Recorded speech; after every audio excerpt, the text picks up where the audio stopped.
Cada año, el INEGI publica cifras del PIB mexicano, agricultura, manufactura, servicios, petróleo, todo en números limpios, técnicos, institucionales.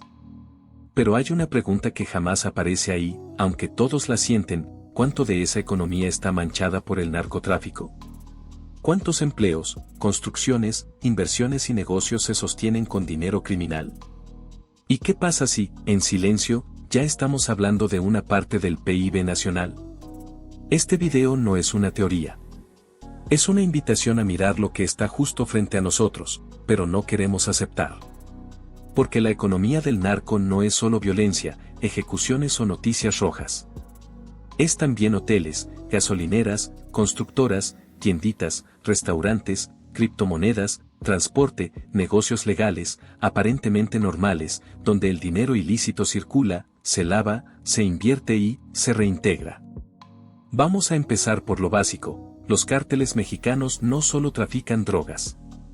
Son estructuras económicas sofisticadas, con capacidad de inversión, logística, contratación, incluso innovación. Cuentan con abogados, ingenieros, financieros y hasta analistas de riesgos. Son, en esencia, corporaciones criminales con una lógica empresarial. Y como toda gran empresa, necesitan mover su dinero. ¿Dónde lo hacen? En México. La DEA y el Departamento del Tesoro han estimado que el narcotráfico mexicano genera entre 25,000 y 39,000 millones de dólares anuales solo por exportaciones de droga hacia Estados Unidos. A eso hay que sumarle extorsión, tráfico de personas, contrabando de armas, robo de combustible, minería ilegal, cobros de piso, un universo que no se mide en pesos ni en estadísticas oficiales, pero que circula todos los días. ¿Y dónde termina ese dinero? En propiedades, en franquicias, en centros comerciales, en camiones, en maquinaria pesada, en campañas políticas, en ferias de pueblo, en inversión agrícola, en urbanización irregular, en todos lados. Incluso el Banco de México lo sabe. Aunque no lo diga directamente, cada vez que los flujos de efectivo se disparan inexplicablemente, cada vez que hay zonas donde la recaudación es baja pero la construcción es intensa, hay una sospecha que flota en el aire. Narcoeconomía en acción. Y no hablamos solo de pueblos remotos. Hay ciudades enteras del norte de México donde los flujos económicos visibles superan por mucho lo que las cifras oficiales justifican. Se construyen hoteles sin turistas, naves industriales sin producción, casas de lujo sin créditos bancarios. Y nadie pregunta. Porque todos saben, y nadie quiere saber. Pero lo más preocupante no es el dinero. Es la dependencia económica que se está formando. En muchos municipios, el narco es el único empleador, el único que presta, el único que paga a tiempo. Hay zonas donde no hay crédito formal, pero sí hay narcolonas que financian negocios. En otras, los préstamos del cártel sustituyen a la banca. Y en algunas regiones rurales, los productores dependen más del crimen organizado que del Estado mexicano. ¿Y si un día el narco dejara de operar? ¿Cuántas comunidades colapsarían económicamente? Es una pregunta incómoda, pero necesaria. Porque cuando una actividad ilegal genera riqueza real en sectores donde el Estado no llega, deja de ser solo un crimen, y se convierte en una fuente económica informal, un músculo financiero paralelo. Y eso, amigo, ya no es solo un problema de seguridad. Es una realidad económica nacional. Imagina un billete de 500 pesos. Puede haber salido de una nómina, de una venta de tortillas, o de un cargamento de fentanilo cruzando la frontera. Pero una vez que está en circulación, ya no hay forma de saber su origen. Eso es el corazón de la narcoeconomía, el dinero ilegal que se convierte en legal, sin dejar huella. Y México es un paraíso para eso. El lavado de dinero no ocurre en las películas con maletines y cuentas en Suiza. En la vida real, es mucho más simple y mucho más difícil de rastrear. Empieza en lugares comunes, una cadena de carnicerías, una flotilla de taxis, una empresa de materiales de construcción, un salón de fiestas. Negocios que operan al margen, con facturación parcial o ficticia, sin controles contables reales. Dinero que entra, se mezcla, se reporta como venta legítima, y listo, lavado. Ahora piensa en esto. ¿cuántos de esos negocios hay en cada ciudad? Y ahí no termina. Los narcos han entendido perfectamente cómo funciona el sistema fiscal mexicano.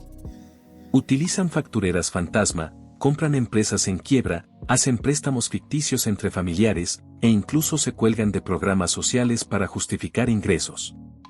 Algunos se han colado hasta en licitaciones públicas usando prestanombres.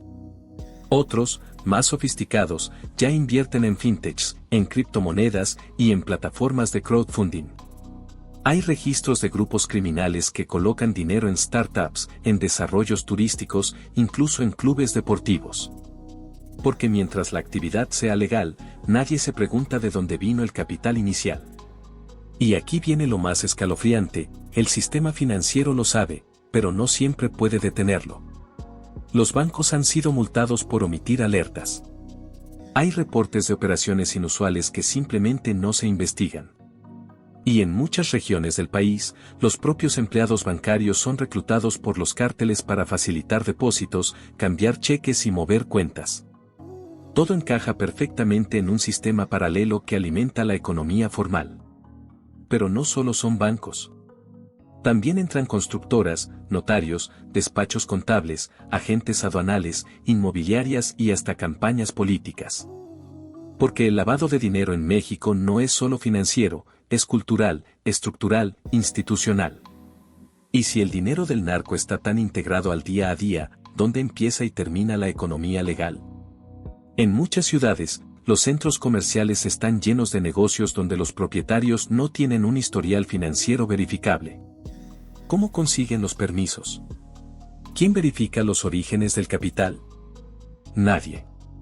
Porque mientras generen empleos y paguen impuestos, todos miran hacia otro lado. Lo más irónico es que en zonas rurales donde el Estado no invierte, el narco sí lo hace. Construye canchas, pone alumbrado, financia ferias, da becas a niños, entrega despensas. ¿Con qué dinero?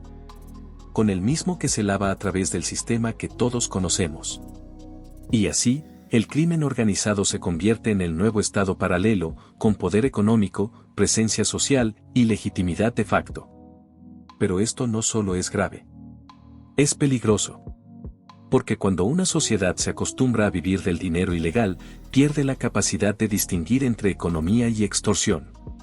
Y en ese momento, el narco ya no es un enemigo, sino un pilar. ¿Podrían los cárteles llegar a controlar verdaderamente una porción del PIB nacional? ¿Y qué implicaría eso para la soberanía, el sistema financiero y el futuro de México? Imagina por un momento que se hiciera oficial. Que el INEGI, el SAT o incluso el Banco de México reconocieran que una parte del Producto Interno Bruto mexicano proviene de actividades criminales. No como un accidente, no como una sospecha, sino como un hecho estructural. ¿Qué significaría eso para el país? ¿Y por qué esa posibilidad ya no suena tan lejana?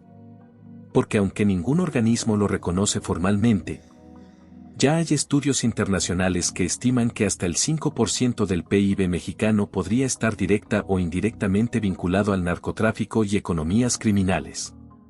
Eso, en números redondos, representa más de 80,000 millones de dólares al año. Más que todo lo que produce el sector agropecuario. Más que la industria cinematográfica global. Más que la recaudación total por el IVA en un año. Y lo más alarmante, ese dinero fluye, paga sueldos, compra bienes, financia campañas y sostiene comunidades enteras. En algunos estados, como Sinaloa, Michoacán o Tamaulipas, la dependencia económica del narco ya no es una excepción, es la norma. Hay regiones donde los flujos de capital ilegal son más estables que los recursos federales, más rápidos que los créditos bancarios y más accesibles que cualquier política social. Eso genera un tipo de poder que no se ve, pero se siente. Un alcalde que se financia con dinero de un cártel ya no responde al votante. Un empresario que acepta capital sucio ya no compite limpiamente. Una comunidad que depende del narco para sobrevivir ya no le teme, le sirve. Y ese es el verdadero riesgo. Porque si el narco no solo domina las rutas de la droga, sino también el mercado, el empleo, el crédito, la inversión, entonces no estamos hablando solo de crimen organizado. Estamos hablando de una clase económica paralela, una élite invisible con capacidad de condicionar decisiones, de influir en políticas públicas e incluso de dictar el rumbo de regiones enteras.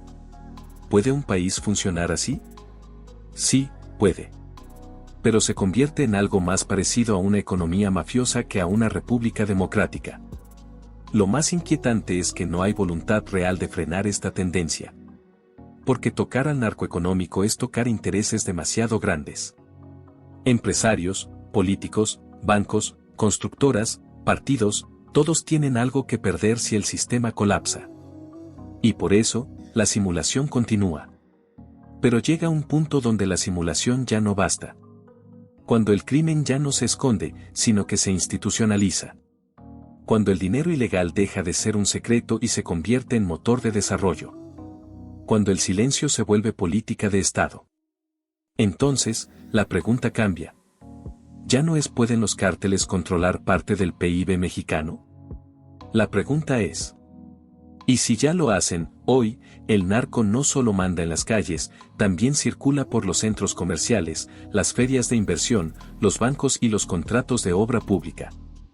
Y si no se reconoce esta realidad, si no se enfrenta con inteligencia económica y no solo con fuerza bruta, el futuro que nos espera no será de paz, será de dependencia criminal maquillada de progreso. ¿Y tú, crees que el narco ya es parte oficial de la economía mexicana? Déjamelo en los comentarios, suscríbete para más contenido incómodo pero necesario, y comparte este video si crees que esta verdad merece ser escuchada.